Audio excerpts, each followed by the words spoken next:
பயங்கரமான ப்ரெஷர் இருந்ததுனால, உலக ப்ரெஷர். நீங்க அந்த குழந்தைய பாருங்க, நார்மல் குழந்தை ஓகே. இந்த உலகம் வந்து சாதாரணமான ஒரு மக்கள் ஒரு ரவுட் ஓரம் இருக்கிற குழந்தைகள் பாருங்க எவ்வளவு ப்ரெஷர் இருக்கும். அந்த ப்ரெஷர் தாக்கு பிடிக்க முடியல. அப்ப என்ன பண்ணும்? ஒண்ணு போய் சொல்லும், மன அழுத்தி இருக்கணும். இல்லாட்டி நான் சரியா இருக்கிறது மாதிரி நடிக்கும். இவர்கள் தான் நடிகர்கள், முதல் நடிகர்கள், ரியல் நடிகர்கள், ரியல் ஆக்டர்ஸ். நீங்க போய் அவங்ககிட்ட போய் எப்படி இருக்க அப்படின்னு கேட்டா, எல்லாம் நல்லா இருக்கேன்.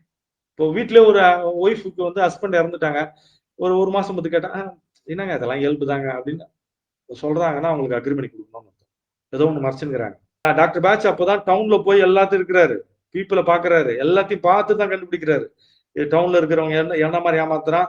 இந்த பொருளாதார வளர்ச்சி, இந்த மாஸ்கிங், அக்ரிமனி பர்சனாலிட்டி எல்லாம் எங்க அதிகமா இருக்குன்னா மெட்ரோபாலிட்டன் சிட்டிஸ், டவுன்ஸ், ரொம்ப அதிகமா டீப்பா இருக்கிற கூட்டம் நெருக்கமா இருக்கிறது, சோசியலைசிங், நிறைய இன்ஸ்டிடியூஷன் எல்லா இடத்துலயும் இருக்கிறது தான் இருக்கும், கிராமத்துல இருக்காது.